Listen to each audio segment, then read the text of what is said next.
We're joined now by Dr. Amy Hagerman, our Ag Policy Specialist, to talk about some of the current conditions in Oklahoma and some of the resources that may be available to producers and landowners. Amy, really some tough conditions all the way around right now when it comes to drought and the risk for fire. Yeah, we're certainly looking for rain across the state. Dry conditions even occurring in the eastern half of our state that doesn't typically experience those sorts of conditions. Very dry grass across the state. Grazing conditions aren't great, so we're getting into hay a lot earlier and supplemental feeding a lot earlier than we would really like to see. So for producers, it becomes really critical to look around and think about those impacts on your operation and start planning ahead for what you're going to do in the coming months. Like any widespread conditions or issues, when we talk about drought, preparation is really key. What kind of guidance do you and your colleagues in Extension have for our viewers? So first of all, it's just thinking about the damages of drought for your operation. So there's really two things you can do to plan ahead. The first is record keeping, and the second is thinking about applying for these disaster programs. On the record keeping side of things, keep great records about your cattle numbers or any of your livestock numbers, any kinds of sales that you have to have. Report to your crop insurance provider in a very timely manner. Engage them in the conversation early. Communication is key around any of these disaster programs.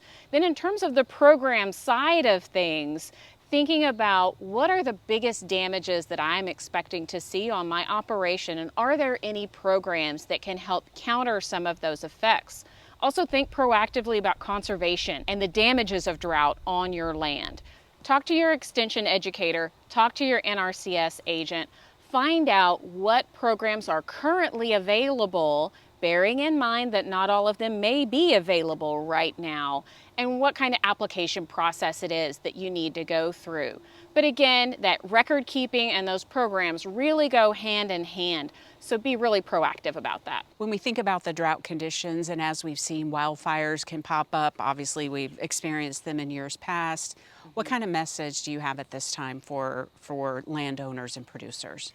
So unfortunately, the kinds of conditions we've had this year have really led to a heightened wildfire risk. This is something we need to watch very closely, but producers can be proactive as they think about their operation and how to prepare. So OSU Extension has a checklist to help people prepare for wildfire on their operation that will take you from your house and the things you can do around your house to help protect it, to your equipment, putting in a gravel pad to park your equipment on, thinking about your pastures and your cattle. How can you take advantage of bare areas or green wheat to put your cattle on in the case of a fire? Have a plan ahead of time. Think about evacuation and what you would need if you had to evacuate around a wildfire. This and other wildfire resources can be used to be proactive so that you're more prepared, and then you just hope you don't ever have to use those resources. Also, take care of your mental health. That's a big one in this. So the first little bit, you kind of have a wave of